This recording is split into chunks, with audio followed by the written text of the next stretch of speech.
Hello and welcome to Unacademy. I welcome you all to this session. Good morning to all of you. Today we have 6 very important articles out of the Hindu newspaper lined up for you. But before we begin, as always, you should know that the offer of 60% off plus 12 months extension is going to end today. And over and above that, you have to use the code IAS English to get tagged to our team and get the mentorship which you need. So the code IAS English is going to be extremely important for you. But remember, this offer ends today and our batch is already online with geography running in the batch itself. Now, you will find the PPT of this session in this Telegram channel. You should scan this and just join it. I will share it in the next 2 to 3 hours as soon as the session is over. And I made the PPT as comprehensive as possible so that the PPT itself is a resource. You don't have to go to the newspaper. Now let's look at the topics which we are going to cover. We have an interesting set of topics because it's a Friday paper, Friday, Saturday, Sunday. We have interesting articles coming through. And out of that, we have a very controversial but very interesting article about the dire wolf being resurrected. Then we'll talk about what is called as V2G. This is a very important article because this can come in the examination directly. Thereafter, we will talk about Indian startups, and this debate has been going on for now quite a long time. Thereafter, we'll talk about what India has taken as action for Dhaka's act, what Bangladesh has been saying at the world scale, and what they have done with the Chinese itself. Further, we'll talk about James Webb Telescope and how it has found a very interesting discovery.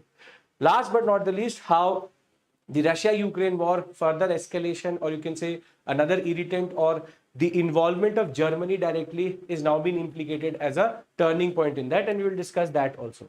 So it's a good mix of IR plus science and technology plus economy plus other aspects of what we call as GS paper 2 and 3, and therefore we are going to cover this first in a very simplistic manner so that you have an understanding. Then I'll go into the nitty-gritties as always, and thereafter we will summarize everything in this session itself so that you don't have to watch this again.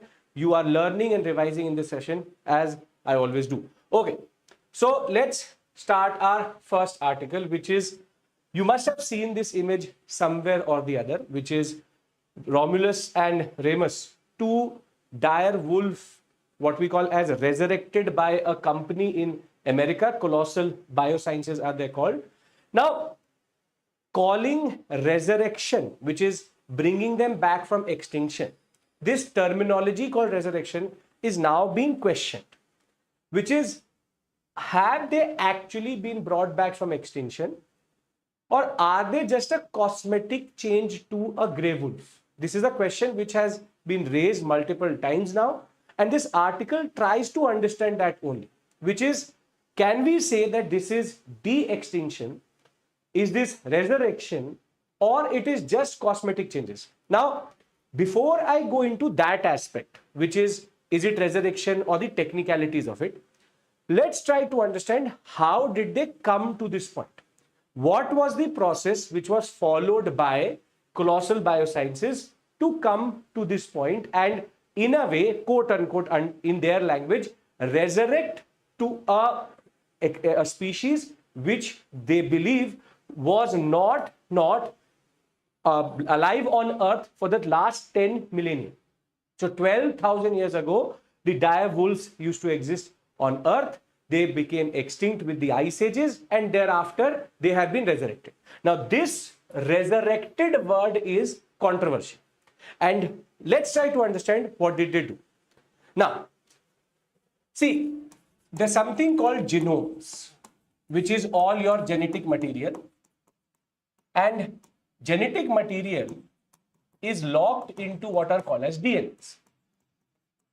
Now, what they did was they took a fossil of a dire wolf and they took out its DNA.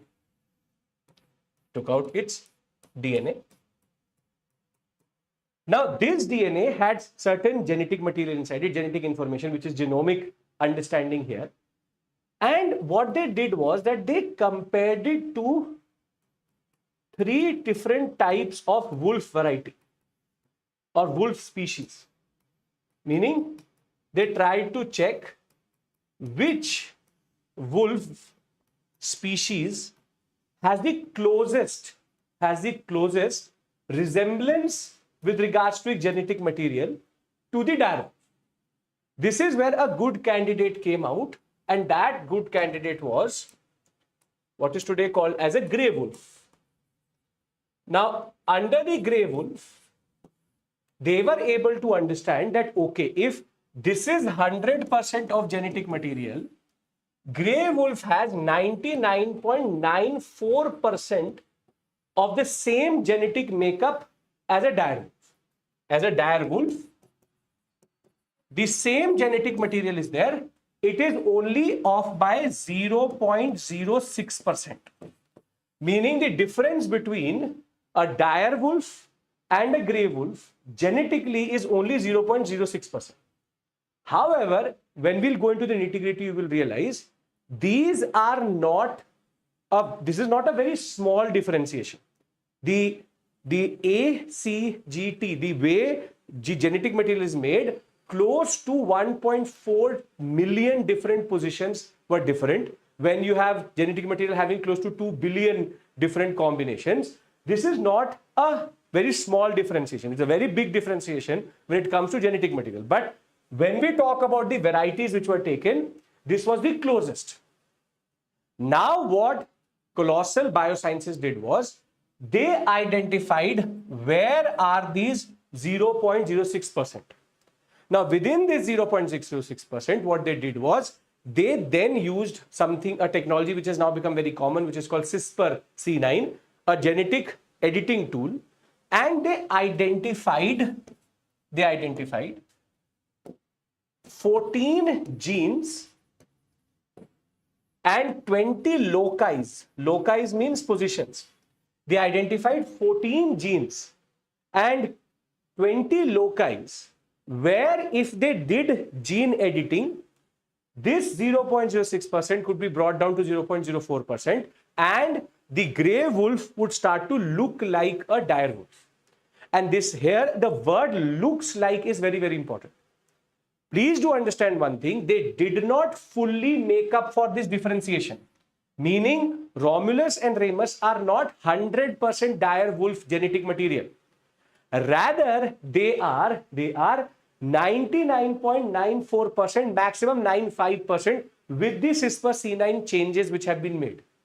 This is a very important point you have to understand, which means that they are still grey wolves which look like a dire wolf.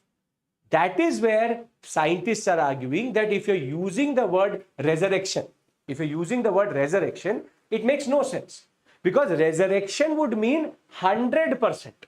However, you are actually using a gene editing tool to just change the makeup of a grey wolf so that the grey wolf looks like a dire wolf. Now, to add detail into this,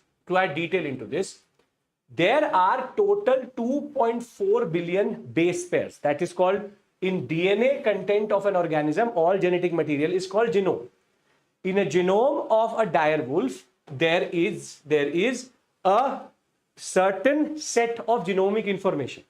Now, a grey wolf consists of 2.447 billion gene pairs. And how do we see these gene pairs? According to the position of 4 very important nucleotides, which is adenine, thymine, cytosine, and guanine. A, T, C, G. The whole genetic material is actually a combination of this A, T, C, G, and therefore, what has been pointed out is that there is a difference of close to 2 million gene pairs, or this gene A, T, C, G pairing between a dire wolf and a grey wolf. Meaning, a grey wolf only has 99.94% of the genes of a dire wolf, which means that there is a major differentiation. And this major differentiation of close to 1.47 million pairs can make a very big difference. It may seem to be a very small difference, 0.06%, but it is actually a very, very big percent. So therefore, let's be very honest, the dire wolves which have been resurrected, quote unquote, are not 100% dire wolves. They are grey wolves in which there are certain points in which the gene editing has been done to make them look like dire wolves.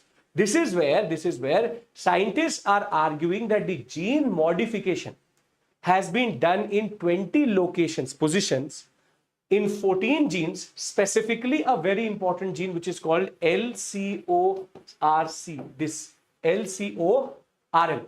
This is the difference between a grey wolf and a dire wolf, which is the size and the furriness. This comes from this position. They have very specifically changed this position genetic makeup so as to make it look like a dire wolf. And this is where you have to understand one thing, which is that they have just made a grey wolf look like a dire wolf. So the first point which you have to understand is that this is not de-extinction. This is not resurrection according to scientists. This is just bringing back an animal in its cosmetic form rather than in its genetic form. Meaning, if we do gene editing of a tiger and make it look like a saber tooth, then it is not a saber tooth because the genes are different. What makes you human, what makes us humans is a genetic makeup. And in that regard, if even 0.01% difference is there, that does not make us Homo sapiens sapiens. And in the same way, calling these two pups what is called as a dire wolf is itself marketing. An American company, Colossal Biosciences, is doing marketing and trying to get a certain type of what we call as a public opinion towards them, that we are doing good for the society. Their argument is they will bring back all the major extinct species, and this is for the betterment of the biomes and the ecosystems. However, this is not a dire wolf. This is actually a grey wolf which looks like a dire wolf, and certain changes were made to the grey wolf gene in order to make them look like white, what we call as whitish or dire wolves in that regard. So their size was increased because of the genetic engineering. So it's a genetically engineered. So the word which actually should be used is it's a genetically engineered grey wolf. Isn't this a better word rather than using the concept of what we today call as resurrection or de-extinction? De-extinction would mean that we have brought back the same species. This is a better word, which is it's a genetically engineered grey wolf. And this is what all the different, you can say, scientific forums, because it's a private institution, we do not have a lot of information which may be needed to come to this conclusion. But scientists are saying there is enough conclusive evidence to say that this is where they are genetically engineered grey wolves. Now, this is the first part of this article. This article talks about the concept of how this is not resurrection, de-extinction itself is not there. It's basically genetic engineering.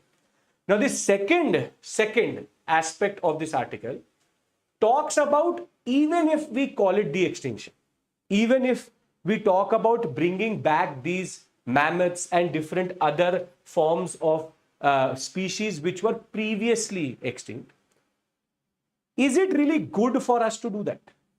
Is it ethical? First question mark.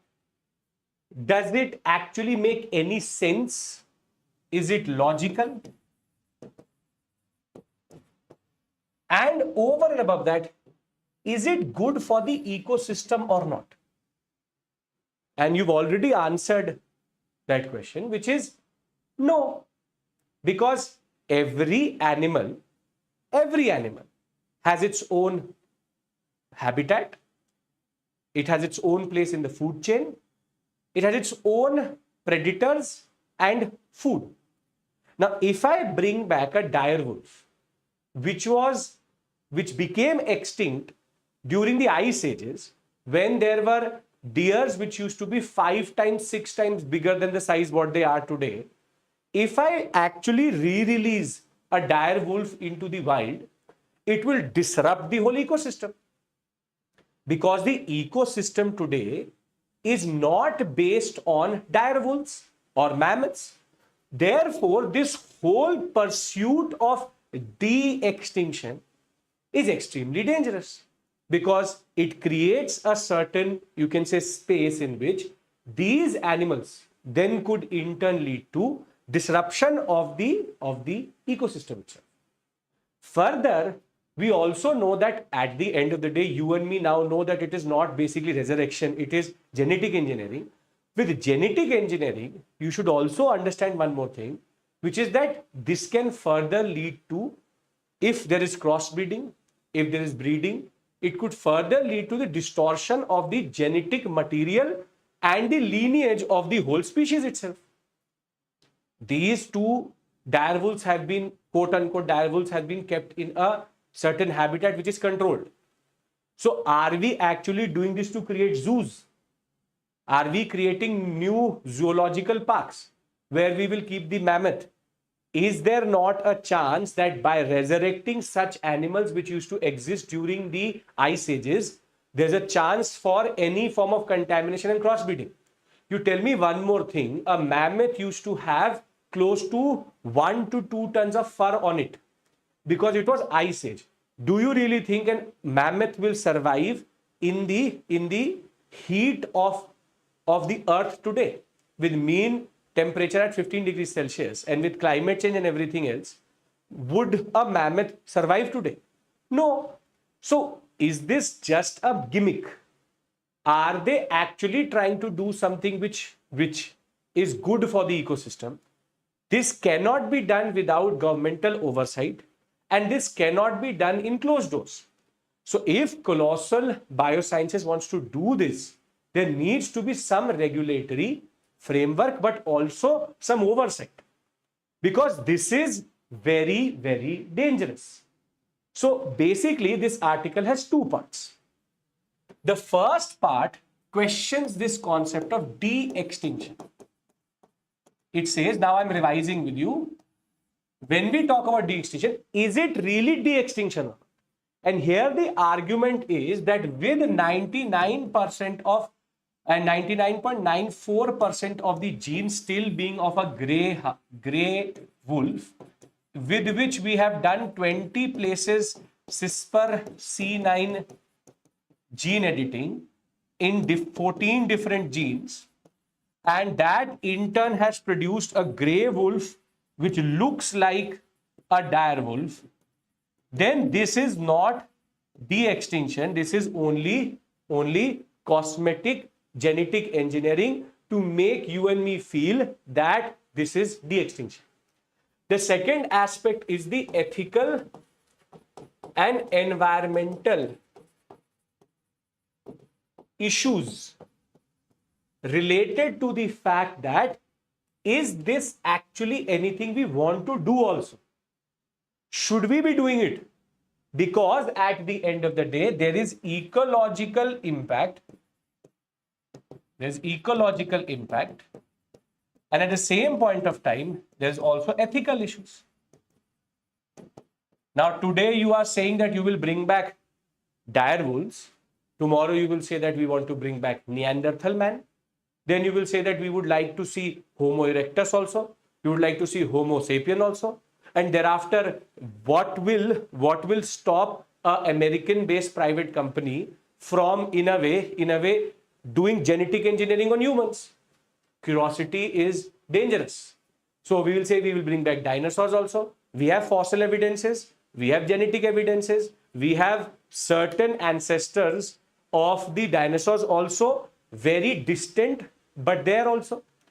So if we start to go down this route, then we will go into a certain space where we are either trying to create a Jurassic Park type movie, or we are actually doing it for the betterment of humankind.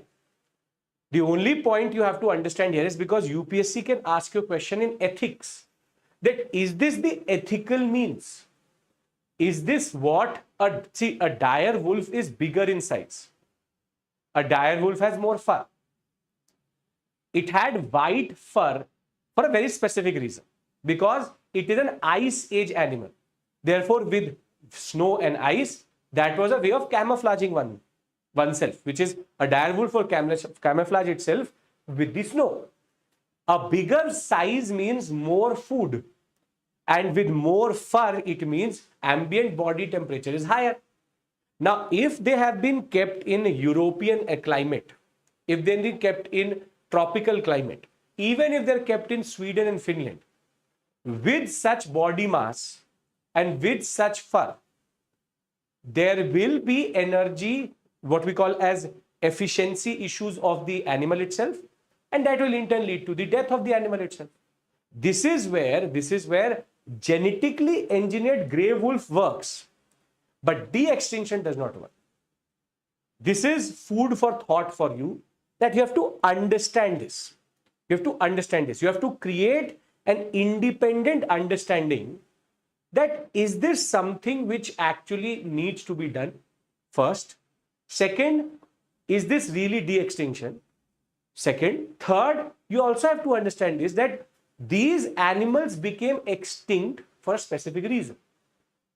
Let's be very honest, 99.9% of all species on Earth are extinct. 99.9%, given in the article itself. Now, mammoth became extinct because of climate change. Saber-tooth became extinct because of climate change. Ice ages in turn led to a certain change in environment, which made, and this is what we discuss in the difference between Paleolithic and Mesolithic, that with warming, animals became smaller but faster, and before that, they were bigger, furrier, more fat to keep them warm. There was a purpose, there was a reason why they became extinct. Bringing back them for cosmetic purposes for millionaires and billionaires to go and feed them and cuddle with them is a little bit of a cosmetic and a very marketing based understanding. And with all the reports being controlled by Colossal itself, we really don't know what they've actually done. If you read this article, you will realize there's a lot of questions which Colossal Biosciences does not want to argue, because there's a surrogate mother for these, what we call as wolves itself. It was not a wolf which was used as a surrogate mother, it was a dog. And therefore, what impact does it have on the dog itself or on the mother itself has not been discussed. Did she survive the, what we call as the process of giving birth to both of these dire wolves, quote unquote. So I hope that you understand what I'm trying to argue here. Two different aspects of this article. We've understood them also, and I've revised with you. If that is the case, you can then answer something like this. See, what I've done here is I've straightforward picked up from the article a certain line, and I'm trying to show you how certain mains questions are made. For example, see, the birth of the genetically modified grey wolf pups may mark the beginning of a new era in conservation. Interesting. But doubt lingers on what kind of era will it be. Discuss. A very interesting question which cannot be answered without the information which I have given you. This is directly out of the newspaper article. Seems like a question which UPSC may have come up with, but is directly based on the newspaper article and a certain portion of it. So I hope that you will be able to now answer this question, because this is an ethical question.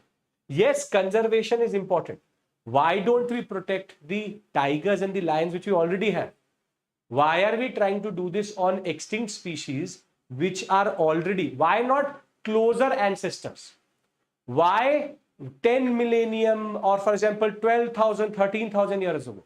Why not an animal which got extinct because of climate change, because of what we call as the process of global warming? Multiple such animals are there which have got extinct in the past 100 years. Why not resurrect them? But the problem in that is not fashionable enough. Today, if I told you that an animal which was available and you may have seen in the zoo and had now become extinct, has now been resurrected, would it become headline news? No. And there's a certain angle of Game of Thrones here also, that in Game of Thrones we had seen this type of direwolf CGI created. Now we have brought it back. All of this is American marketing. So in that regard, you have to see these type of questions and understand there's a depth to it and there's an ethics to it, which you also have to decode. So I hope this article is properly sorted. Now, can I move to the second article, everyone? I have your chats here. Can we do that? Clear? Ethical issue, larger concept, and the two basic articles. Very good. Perfect. Okay.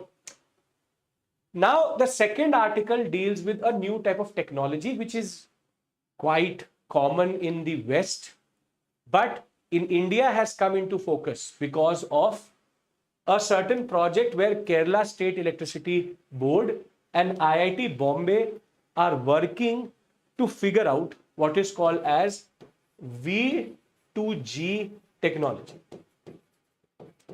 Now, the first and foremost question is, what is this V2G technology, which is vehicle to grid technology? Now, for this, let's use this understanding. Now, we know that EVs are now becoming more and more common in India. In Europe and America, EVs are even more common, much more part of the landscape of cars there. Now, the concept of V2G is very simple.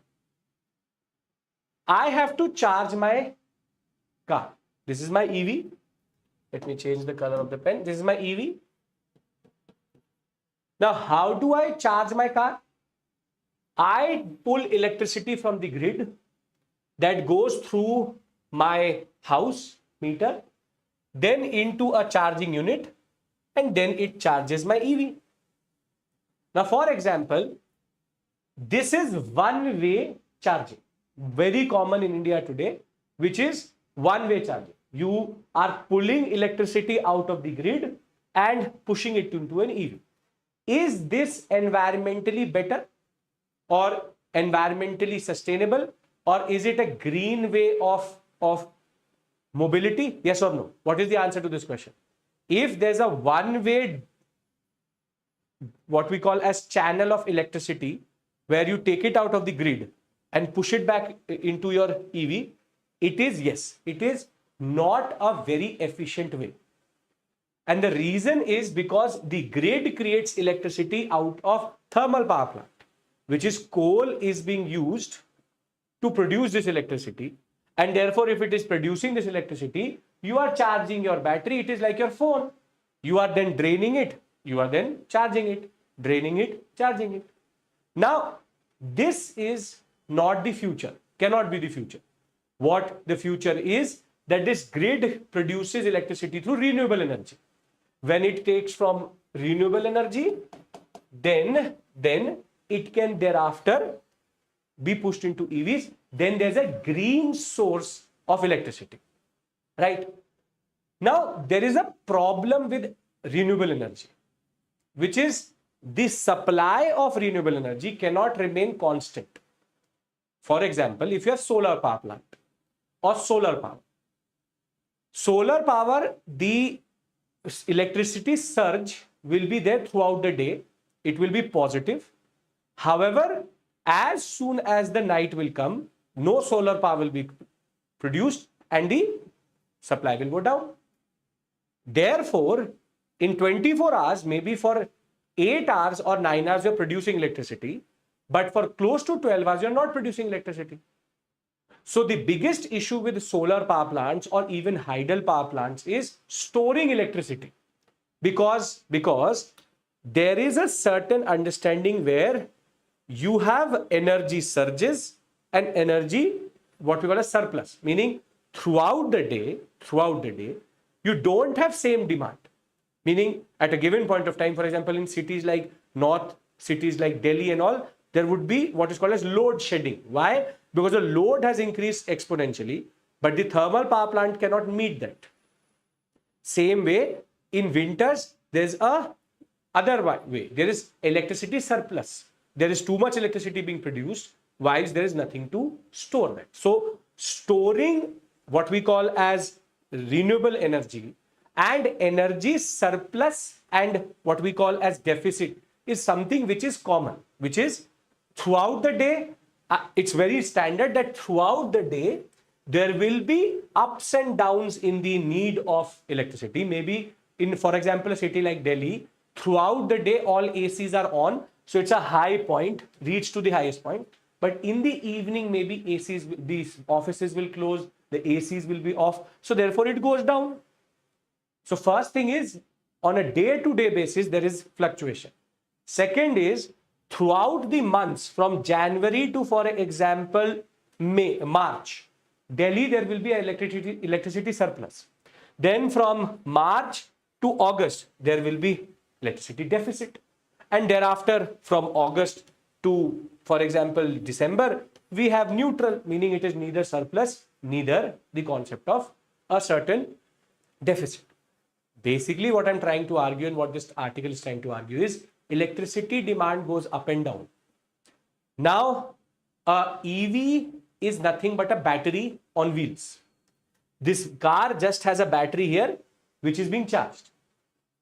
Now, what this technology relies on, which is V2G, is that when an EV car is not in use, it can then supply back this electricity into the grid.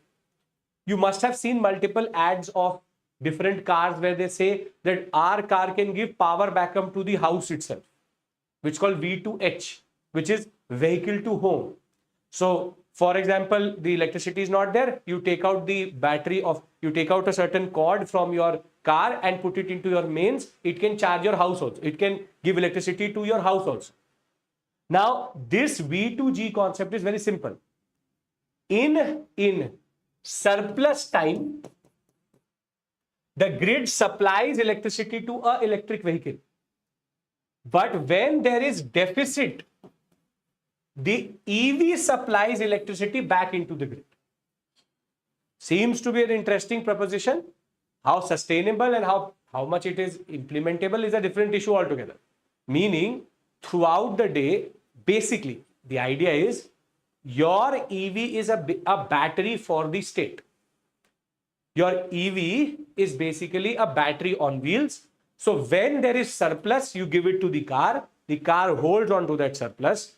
When the grid needs it, a smart bi-directional EV charger would then pull the electricity out of the EV and push it back into the system itself. So basically, it's like how you have a power bank. When your power bank has electricity, it charges your phone. But when your phone has 100% and your power bank has, for example, 2%, it can push back, which is called reverse charging, as it is called. It will push back electricity into the battery power bank. So basically, the concept of V2G is considered to be the most sustainable. V2H, which is EV to home, is considered unsustainable.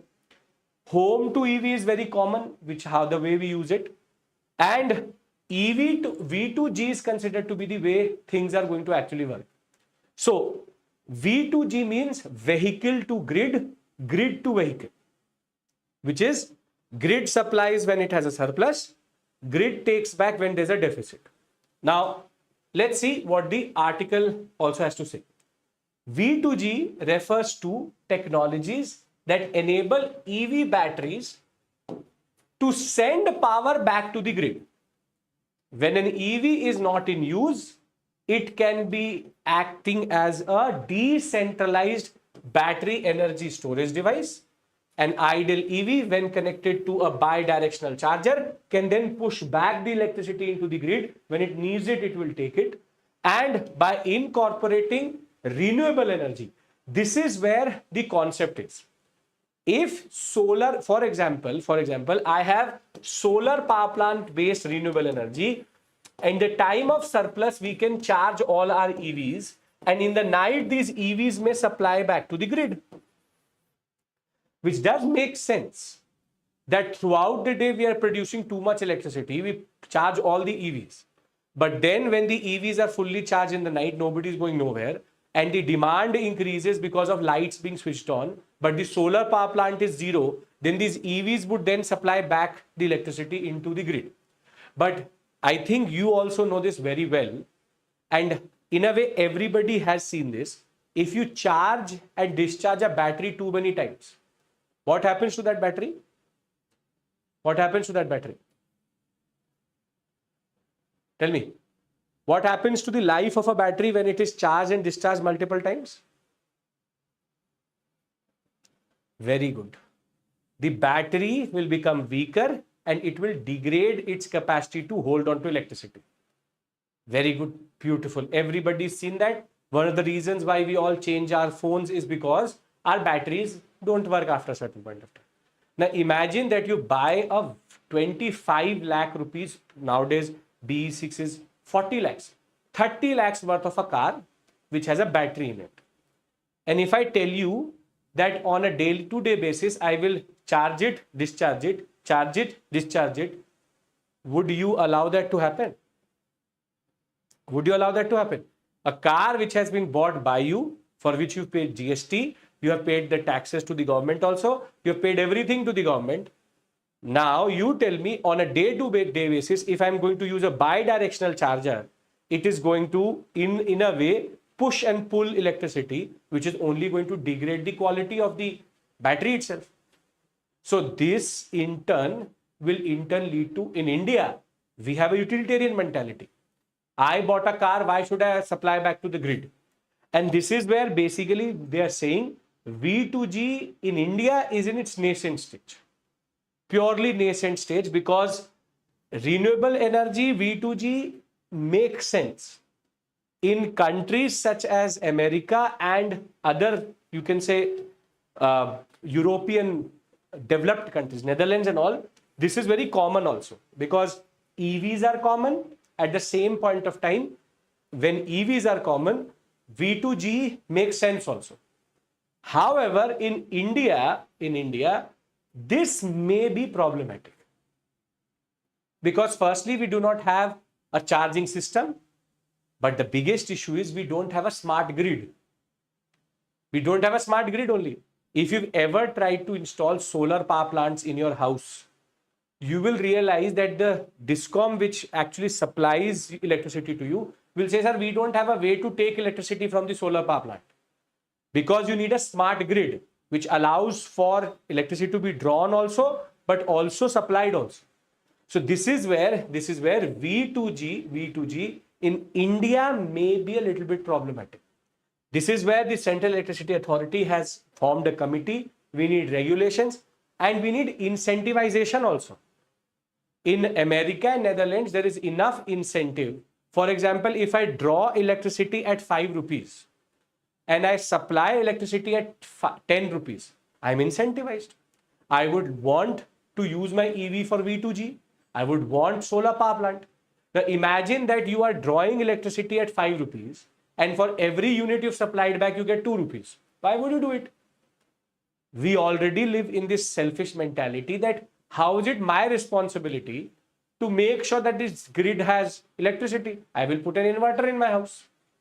So therefore, in India, there are 3 to 4 major issues: behavioral, infrastructural, and in the larger context of things, a ecosystem which actually can support this. Now, before we look at the question, let me summarize this article for you. First, you should know what is V2G. V2G means vehicle to grid technology, in which there is supply and demand of electricity between an EV and the grid according to surplus and deficit. This is something which can directly be asked in the examination. What is V2G? What is this concept? Second concept is V2G works in which context? It works best under renewable energy. And you should be also able to understand one more thing, that V2G is better than V2H, which makes no sense whatsoever. If I can afford a 30 lakhs worth of an EV, then I am not a person who wants to charge my car and then supply that electricity back to my house. I would obviously have a certain decentralized system. Thereafter, the other concept is this concept of decentralized grid and batteries. You must have heard about a word, must have heard this word, gigafactories. Gigafactories is Elon Musk's way or Tesla's way of storing electricity. With renewable energy and EVs, the biggest issue is storing electricity in lithium-ion batteries. So gigafactories or this concept of very big plants which hold a lot of electricity is basically based on this concept of decentralized grids and batteries. Basically, what the government of India or what Kerala wants is every EV driver is a battery and a vehicle at the same point of time, which makes sense. But again, the volume of cars have to be there and the concept itself is there.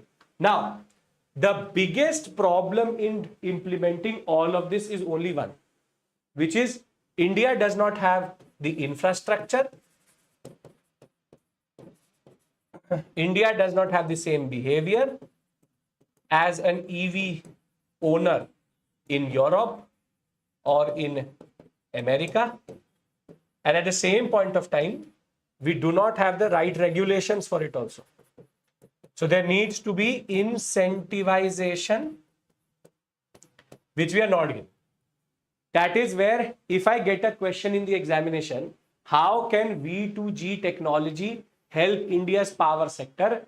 You can talk about all the positives, but you have to talk about the negatives also, where this seems to be a grand scheme of things, but actually is it sustainable is a separate issue altogether. So yes, you can say that an Ola two-wheeler scooter is also a battery. That way, basically, you will say everybody should be an EV driver, everybody should buy an EV, and then EVs are either supplying or connecting. More than that, see, in India, the demand is erratic also. In a country like Netherlands, you can say electricity fluctuation is lower because the temperature fluctuation is lower. In a city like Delhi or Lucknow or Agra or any major city in North India, they have extremely high temperatures in the summer season, extremely cold temperatures in the winter season, and have rain during the rainy season. Now, do you think that in this type of an environment, as it is, a battery's efficiency goes down? Heat is not good for a battery. What we call as cold is not good for a battery, and rainy season creates a hazard in itself, which is electricity can be then, in a way, it can become a big disaster where the grid itself is now supplying into the drains. So the idea is very simple. Good concept, sounds good. You should know the basics and you should know the problems. Make sense? Everyone? Are we on the same page about these two articles? The concept of resurrection of direwolves and the second, which is the concept of V2G. I know V2G you must have not heard previously. That is why reading the newspaper sometimes becomes important, right? That is also true, Monu. That is our bigger issue rather than this. True. Yes, Shiv. You have to create batteries which are better in these environments also. You must have heard recently there's a controversy that the Mahindra car, which has come recently, E6 or whatever it is called, the given range on that car is 500 to 600 kilometers. But in Delhi, that car is giving range of 325 kilometers. Why? Because Mahindra is claiming that the battery was tested in a certain controlled environment. In the heat of Delhi, it is not able to be the same efficiency, though it is a 72 or 73 kilowatt hour battery. So traffic is not the problem for EV cars because they are not burning fuel. It's about efficiency, which is thermal efficiency and how they are supplying power and taking power back from what is called as regenerative braking and all. That's a separate issue altogether. Can't there be any solutions? Yes, Kirti, there are solutions for this, but that needs research and development. That needs the right environment. That needs the right infrastructure. The same concepts have to be taken seriously by the government also. See, what you, as an IAS officer, you must have thought as an aspirant that why are you doing all of these things? as an IAS officer, you will receive such types of proposals. You are the DM. There will be a very big player which will come and say, sir, we want to have V2G grids across across your district. Now, if you don't understand the pros and cons of it, if you don't understand the operational aspects of it, then that person is going to take the tender. And later you will be hounded by your seniors that why did you agree to something which was never sustainable in your district? That is why what an IAS officer is a solution giver. But what solution will work in what environment is why you need to know history, polity, geography, and science and technology, that you are well versed with it. This is a very good example of something where government can take a contract. In Kerala, it may work. But in a state like UP, MP, or Bihar, or Jharkhand, or Karnataka, which are much bigger in size, and there are decentralized networks of electricity already, it will become very difficult to do it. At a district level, tell me how many people have EV. One of you made a very good point that at the end of the day, the bigger issue is hunger and poverty. This is called a first world problem having a first world solution, which is when you have electricity, then you will think of these things. Though electrification, 100% rural electrification is there, but EV being used by a rural village, better investment would be to create these what we call as solar power plants with a certain grid which supplies to the village. But again, first world problem, first world solution, interesting idea. Though in India, electricity is not a first world problem. I mean to say that this in America and in Europe, it makes more sense because it is a first world problem. That my EV is just lying around. What should I do with that electricity? Okay, let me supply it back to the grid. In India, most probably somebody is going to take out that battery itself and take away if you leave it on the streets. So it's a first world issue having a first world solution, which has a third world application issue. If you get that, if you're understanding the undertone of this, because in India, this is not sustainable. It is not sustainable in any way or form. Kerala is trying to run a pilot program. There are multiple pilot programs. In Kerala, there is an argument that the number of EVs are more. So it may work also. But in bigger cities and more crowded cities and in bigger states, it will become a very big issue. Right? Okay. Regulatory means that there needs to be a regulation which incentivizes the customers to supply electricity back to the grid itself. So, and the article also says the same exact thing. I'm not making this up. The article says this, that EVs have emerged as a very important ecosystem, cost-effective distribution system in UK and in America. In India, we are not in that space. We don't have so many EVs. And a lot of people, if you will actually go on YouTube and type the cost effectiveness of EVs in India, you pay 9 to 10 lakhs rupees extra for an EV and they are giving less range, batteries are not that efficient, and you are not going to fill that much petrol also in India. So they are in India, mostly EVs as of right now are not cost effective. And as I told you, because we are supplying thermal power into the EVs, it is already useless. It's already useless. We don't have renewable energy grids, which in turn means that it is already useless. Right? Okay.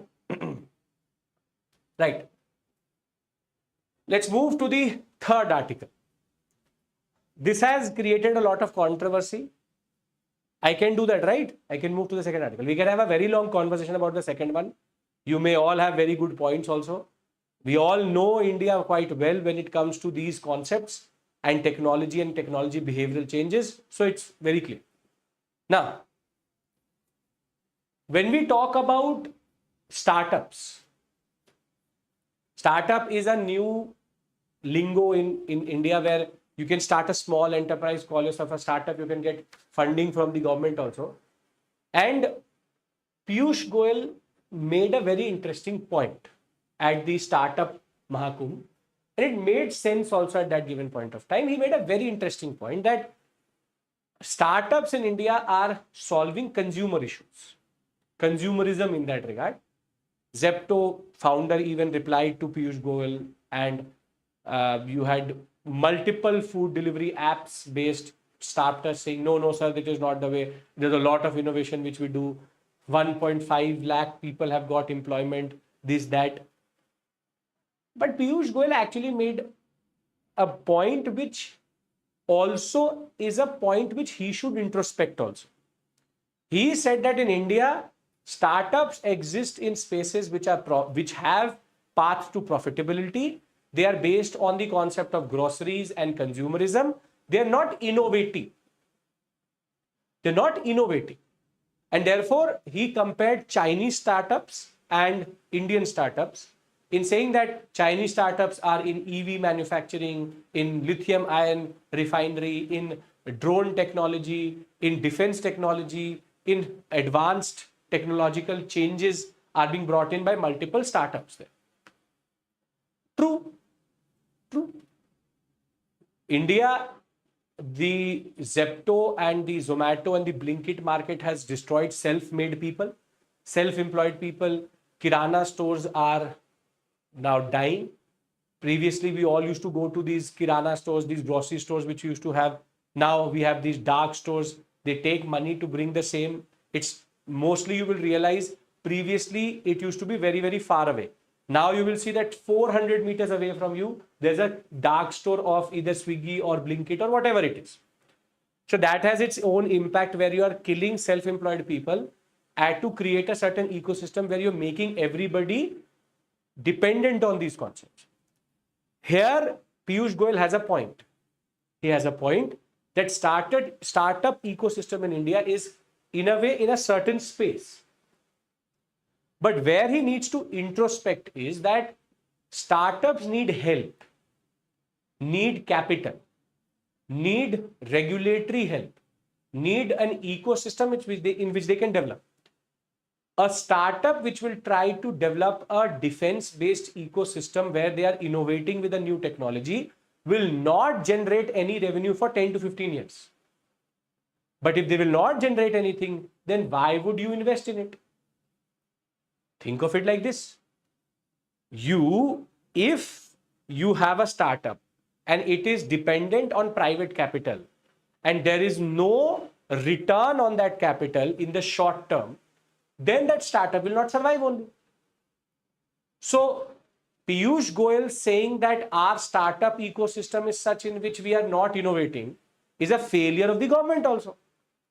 Because you are not creating the right ecosystem in which a startup, if it is going to give you critical mineral technology, will never generate revenue for you. For at least 10 to 15 years, it won't. You are not incentivizing R&D. You are not incentivizing these startups. What will they do? They will go into spaces where people find money. That is why publicly listed startups are doing well.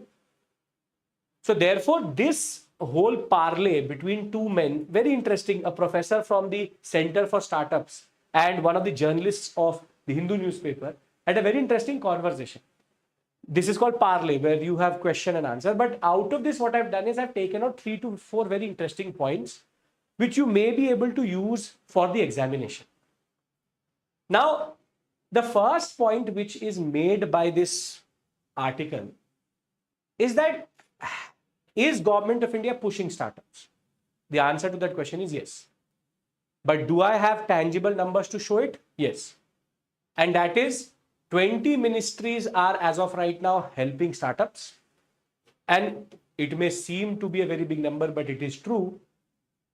1.65 lakh to 1.74, 1,70,000 startups exist in India. You can agree or disagree with Piyush Goyal, that's a separate issue altogether. But as I said, he has a point, but it is his failure only that he has a point.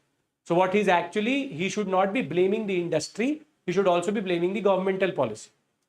So when we talk about the number of startups, we have a very big number of startups, which is 1.7 lakh startups exist on paper according to the Department of Promotion of Industry and Internal Trade. This is Government of India data. At the same point of time, what is interesting is if you will look at their funding, you will realize that their funding is not just governmental money. They are also having equity. Equity means that they are pushing out shares, but they also have debt. Debt means that banks are ready to lend to startups, or at least banking institutions are ready to show some confidence in startups. So the idea here is that number of startups are good. The ministries also are quite a lot. And debt is also there. Capital is also invested directly. Equity is also there. Which means people want to trust these startups. But then why is that? Piyush Goyal is saying that our startups are concentrated in a certain sector. Now the answer to that question will come out from the problems. The first problem is that there is no adequate capital infusion by the government itself. See, according to Startup India Seed Fund, you can get a grant of 50 lakh rupees for market entry, commercialization and scaling. But this 50 lakhs is nothing. Nothing. If you want to create an AI-based, machine learning-based startup, 50 lakh rupees is just the equipment which you need. So what the government is supplying is initial capital, but it is so inadequate that they have to go to private capital. Now think of it like this.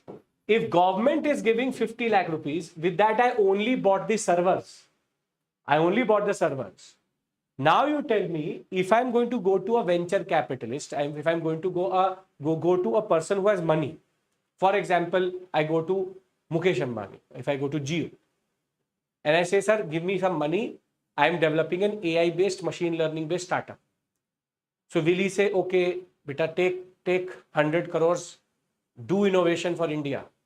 India will go forward, we will also go forward, take this 100 crores. Yes.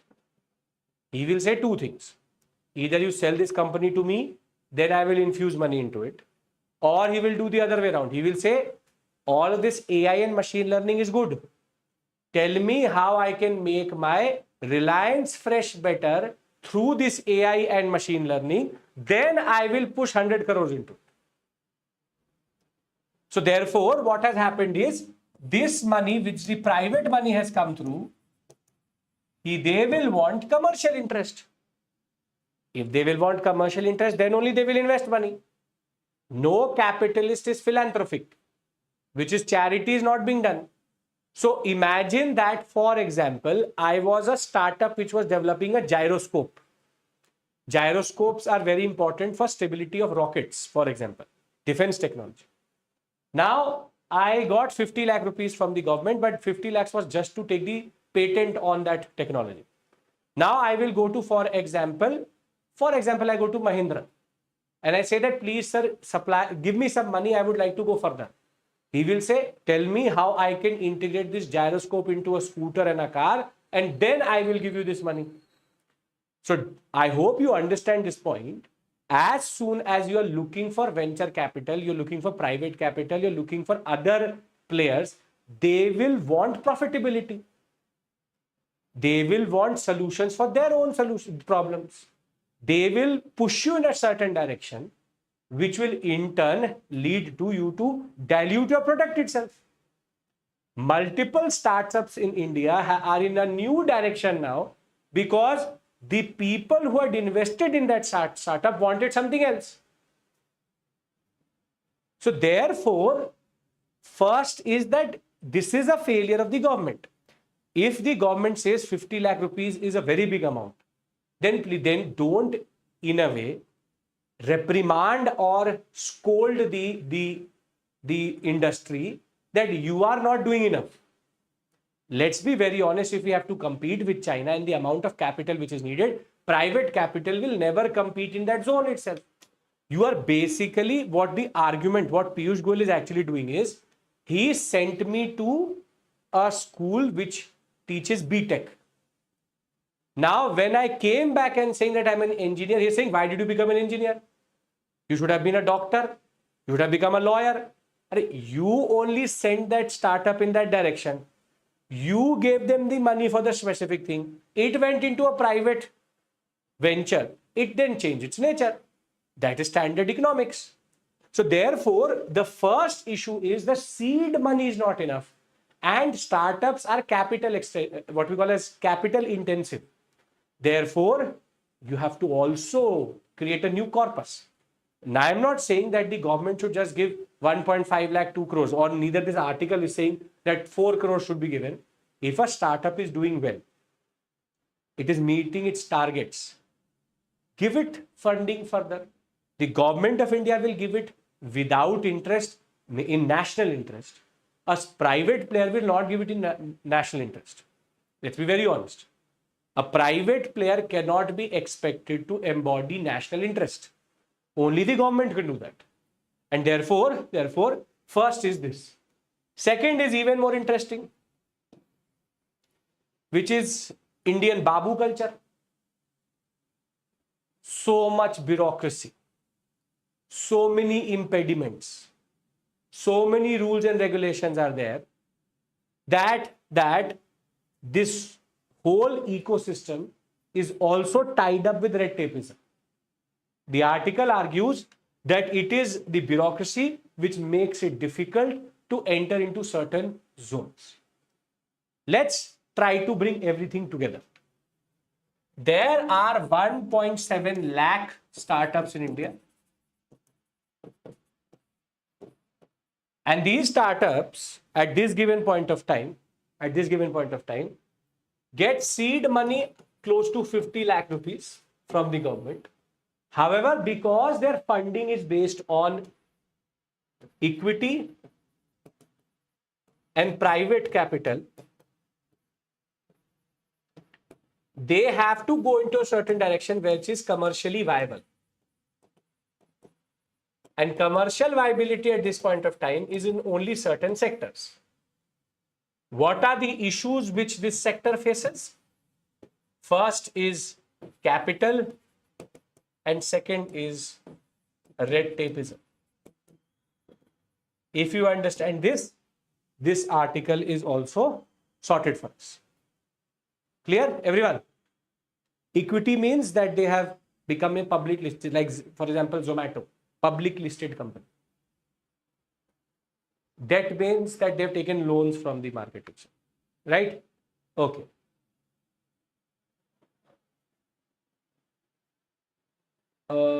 See, he has valid points also. But as I said, those points make no sense coming from the government, because they can push them into a certain direction which they aren't. Red tapeism means a lot of bureaucratic procedure is there. Okay. Now, moving on to a question which can come from this section. Are Indian startups not scaling up on innovation? Critically evaluate. Easy question for you to answer after this conversation. Again, trying to build up your understanding and a certain opinion for you. And you can see this, it's actually the exact thing which is written here. Are Indian startups not scaling up on innovation? This is how UPSC sometimes just directly gives you questions out of articles in that regard. Right? Okay. Now, we move on to 3 articles, small ones but interesting. First one is Bangladesh. Now, if there is a definition for a country which is thankless, ehsan faramosh as it is called in Hindi, a thankless, a country which we have done a lot for, but is only doing anti-India activity, is Bangladesh as of right now. Now, because Bangladesh does not have access to the Arabian Sea directly, and it has very low capacity for tonnage. When it comes to ports, India has a certain understanding with Bangladesh, or had a certain understanding with what we call as with Bangladesh, which is called transshipment ports. Meaning, though our ports are already congested, though our cargo centers are already congested, though our airports are already congested, in goodwill, when Bangladesh was a good partner for us, in goodwill, India allowed for pure goodwill, India allowed for Bangladesh to use Indian ports and airports to supply to neighboring countries such as Bhutan, Myanmar, and to Nepal goods and services through Indian ports. One of the most important reasons why Bangladeshi textile is so cheap is because they use Indian ports and Indian airports in that regard for a lot of cargo transfer. A lot of cargo transfer. However, recently, Bangladesh started to argue at the world stage in a very, very, very derogatory fashion that Northeast India was landlocked. Forgetting that there's a Siliguri corridor, is landlocked part of India, and it is the guardian of the ocean, of the Indian Ocean, guardian of the ocean. They don't have even access to the Indian Ocean directly without Indian support. They were saying they are the guardians of the ocean and Northeast is a landlocked part of India. And this is where the government of India had taken, in a way, very strong notice of this arrogance of Bangladesh recently. And there had to be some form of correction, and there had to be some form of what we call as, you can say, we had to show Bangladesh their place. Because this is where Bangladesh has always not been an irritant, but recently with becoming pro-China and the way this interim government in Bangladesh is working, it is arguing that it is the protector of the Indian Ocean. Makes no sense whatsoever. And that is where the government of India has now, in a way, said enough. Enough. So, recently, days after Bangladesh said this statement, India has stopped transshipment facility for Bangladeshi cargo on the land ports or airports in India. And when we were asked why did we do it, we said we obviously had congestions, but we did not back out. We stayed forward, said that looking at how Bangladesh is acting recently and looking at how Bangladeshi government is interacting to a lot of things, it makes no sense for India to allow something like this to happen. And this is where the main land port has been closed. India further said that Bangladeshi cargo cannot go through any transshipment port of India from Kozhikode to be it Jawahar port. Further, India said when there was the internal crisis in Bangladesh, they automatically closed the border mandis or border posts on which a lot of trade used to happen. And this was again a unilateral decision which was taken. The land ports from the Bangladeshi side were automatically closed. Further, when asked that is this just based on diplomacy, the Indian government and the spokesperson said that they have stopped importing Indian yarn so that they can take it from Pakistan. And further, the idea is that if this is going to happen, where it will be pro-China, it will make loose statements about the northeastern sector, if it is going to argue that it is the guardian of the ocean itself, and further if it has to say that it is going to not take Indian yarn but Pakistani yarn, and at the same point of time say to China that we are the best actor for you to protect your interests in this sector, then I think we all can agree that Bangladesh should not be given access to the ports through which it is generating whatever profit it generates in its economy. We are already stressing our resources for a thankless nation which actually is not giving us anything. Rather, it is talking in such tones which makes no sense whatsoever. You may not agree with government of India on this, but the idea is this type of what we call as high-handedness by Bangladesh needed to be retaliated. If we can retaliate against Pakistan, Bangladesh is no better. So Bangladesh is much easier for us to retaliate against. So we have recently seen an escalation in this relationship and much needed looking at the way things have been developing in multiple zones as of right now. So this is where Bangladesh pro-India government was removed be it by the US or be it by whatever it may be. We have acted in East. We have shown neighborhood first. We've done, yes, we're from Gujarat doctrine to look East, to act East. We have always been very generous with all our neighbors. But if you're going to give pro-China and anti-India influence and what we call as sentiment space in your country, it makes no sense whatsoever. So, simple, straightforward article. You should know that there has been an escalation and retaliation from the government of India. The fourth article, or rather the fifth article which we have to discuss today, is something very interesting, in which maybe we have found life. Maybe we have found life on another planet. K2-18b is a planet which is 8.6 times as big as the Earth, 8.6 times bigger, and the diameter is 2.6 times larger than our planet. This was a known planet. However, there's a lot of, you can say, buzz around it for a very simple reason. In the James Webb telescope has found in the atmosphere of this planet two gases which implicate biodiversity or some form of bioactivities, which is dimethyl disulfide and dimethyl sulfite, DMS as it is called. These two are available in the atmosphere of K2-18b, and this indicates some form of marine algae based activity. We do not have confirmation that it is confirmed that it has life on it. However, these two gases in the Earth's context indicate biomass activities or biodiversity in some form. Meaning, whenever there are bioprocesses which are happening, these two gases are released. These are called biosignatures. Now, there's nothing further on this. You should remember this K2-18b term. And you should know what is a biosignature. Biosignature are signatures which give us some form of suggestion towards life or microbial activities. Again, not something out of the box, simple, straightforward.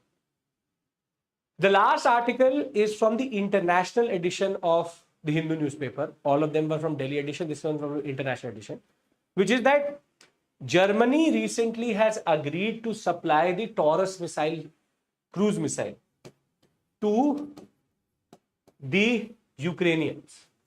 And this is where Russia is arguing that if Germany is going to supply this cruise missile to Ukraine, it means it is a bilateral conflict, not a multilateral conflict. Meaning Germany is now going to be at war with Russia. It will be considered act of war. Now, why is Germany so keen? Because of NATO strategy.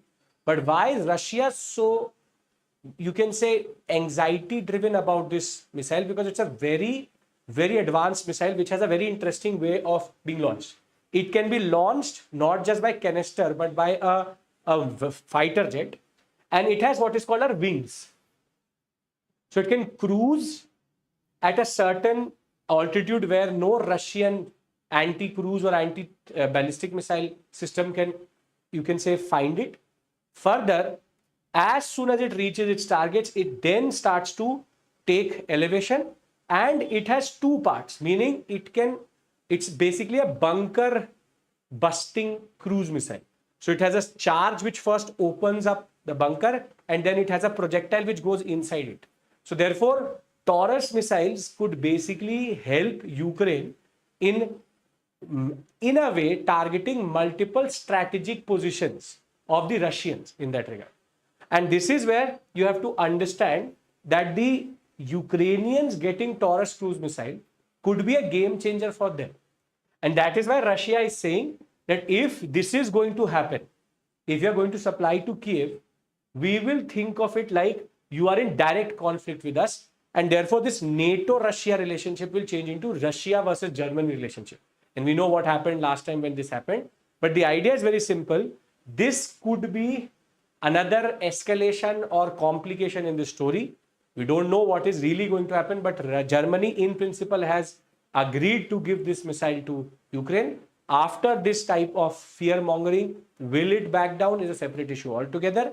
But this conflict, which is now entering its fourth year in that regard, is getting more and more complicated and has multiple actors in it. Trump has given a certain type of solution which is not acceptable to Ukraine, where they've talked about Ukraine losing territory also. Ukraine and Trump shouting match, you've already seen what happened with regards to Zelensky and Trump. So things are not in the direction or place they should be. But in that regard, this is a little bit complicated in that regard. But this is a new development in that sense. So we have discussed 6 important articles out of the Hindu newspaper today. I hope, be it V2G, be it this concept of resurrection, be it the concept of K218B, or the concept of Taurus missile, and anything else which we've done as part of terminologies is clear. I hope that you have understood everything. I will give you the PDF. As you can see, PPT is as comprehensive as possible. I'll give you this PPT in the Telegram group, which I've showed in the beginning itself. And I will see you tomorrow with another set of issues where we'll try to understand, Saturday newspaper, no editorial, but some interesting articles are always there. So we'll figure that out. Thank you. Take care and bye-bye.